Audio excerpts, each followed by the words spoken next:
नमस्कार, टाइम्स हिमाचल में आपका स्वागत है और हम हाजिर हैं अब तक की एक बड़ी अपडेट लेकर के, बड़ी खबर लेकर के आपके साथ रूबरू हो रहे हैं। बड़ी खबर यह है कि हिमाचल प्रदेश सरकार के एक मंत्री पर एफआईआर दर्ज हुई है। एफआईआर किस पर दर्ज हुई है, क्यों दर्ज हुई है, इस पूरे मामले की हम पूरी पड़ताल करने वाले हैं आपके साथ और आपको बताते हैं कि मामला क्या है। बिल्डिंग भट्टाकुफर की थी। ये एरिया कुसुम्पटी विधानसभा क्षेत्र में आता है और कुसुम्पटी विधानसभा क्षेत्र के विधायक वहां पर मौके पर मौजूद होते हैं। अनिरुद्ध सिंह मौके पर एनएच के अधिकारियों को बुलाया जाता है, एनएचएआई के जो अधिकारी हैं उनको बुलाया जाता है और वहां पर जो बाद में जो खबर आती है वो ये है कि वहां पे मारपीट होती है। एनएच के अधिकारियों के साथ, एनएचएआई के अधिकारियों के साथ मारपीट होने का मामला सामने आता है और उसके बाद एक एफआईआर होती है। अब ये मामला क्या है सारा, पुलिस में जो केस दर्ज होता है उसमें सबसे पहले तो हम आपको शिकायत ही बता देते हैं कि शिकायत क्या उन्होंने की है। जो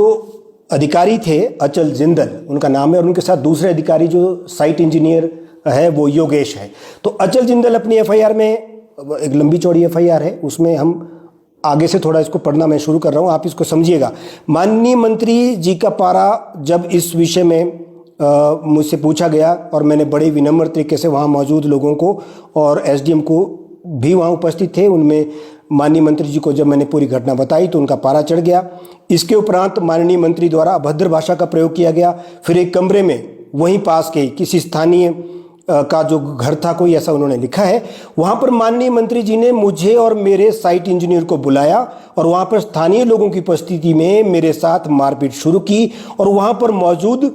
पानी के घड़े से मेरे सिर पर पूरी ताकत से मारा, पानी के घड़े से, और उसके बाद मेरे सिर से खून बहने लगा। और इस दौरान मेरे साथ उपस्थित साइट इंजीनियर ने जब मुझे बचाने का प्रयास किया उसे भी मारा गया, यानी दोनों को वहाँ पर मारा गया, मारपीट हुई दोनों के साथ। हम दोनों को गंभीर चोटें आई, परंतु इसके बाद वहाँ पर मौजूद व्यक्ति जिसमें एसडीएम